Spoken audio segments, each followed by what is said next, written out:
Halo, selamat pagi, selamat berjumpa kembali dalam mata pelajaran PPKN kelas 9 pada bab yang keempat dengan materi permasalahan keberagaman dalam masyarakat Indonesia. Adapun materi kita kali ini yang pertama bentuk keberagaman masyarakat Indonesia, yang kedua pengaruh keragaman masyarakat Indonesia, yang ketiga permasalahan yang mungkin muncul dalam keberagaman masyarakat Indonesia. Bagian pertama, beberapa bentuk keberagaman masyarakat Indonesia. Yang pertama, suku bangsa. Keberagaman masyarakat Indonesia meliputi suku bangsa, agama, budaya, adat istiadat, bahasa daerah, pandangan politik, dan golongan. Suku bangsa Indonesia merupakan warisan dari sejarah bangsa.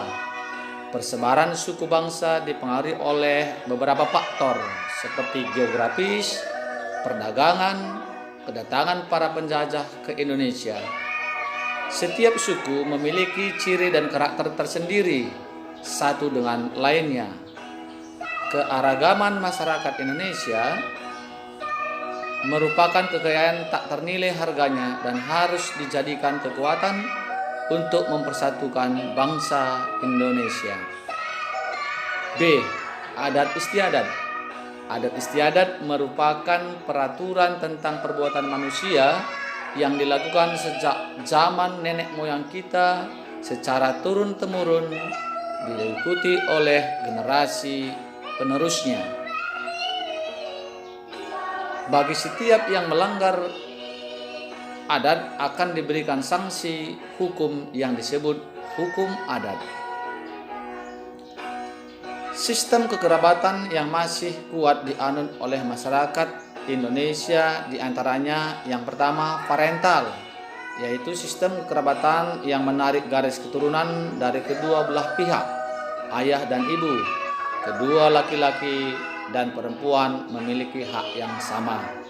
Kedua, patrilineal, artinya sistem kekerabatan patrilineal menarik garis keturunan dari pihak bapak saja. Dan yang ketiga, matrilineal, sistem kekerabatan yang menarik garis keturunan dari pihak ibu. Poin C. Keragaman agama. Agama merupakan satu hal yang tidak dapat dipisahkan dari kehidupan masyarakat Indonesia.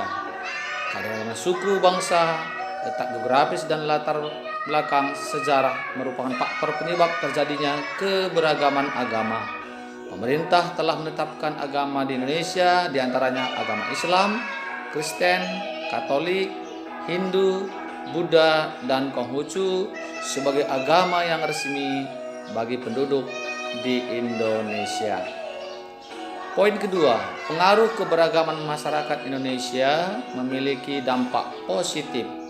Di antaranya, terciptanya integritas nasional menjadi sarana untuk memajukan pergaulan antar suku, agama, budaya, dan golongan. Ketiga, dapat memperkaya khasanah budaya bangsa.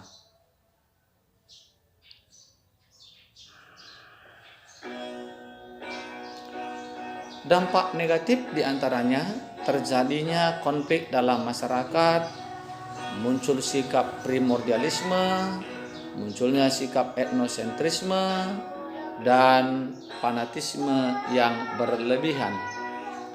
Ketiga, permasalahan yang mungkin muncul dalam keberagaman masyarakat Indonesia antara lain akan terjadinya berbagai macam konflik dalam masyarakat, seperti konflik antar suku seperti yang terjadi di Irian Jaya, konflik antar agama satu dengan agama yang lain, konflik antar ras, dan konflik antar golongan.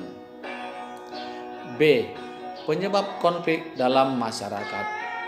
Di antaranya, tidak adanya persamaan pandangan antar kelompok seperti perbedaan tujuan, cara melakukan sesuatu, dan sebagainya.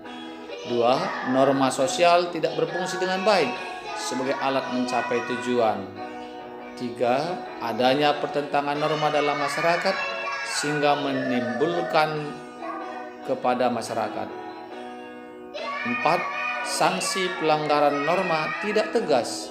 Dan yang kelima, terjadinya proses disosiatif seperti persaingan yang tidak sehat, tindakan kontroversi, dan konflik.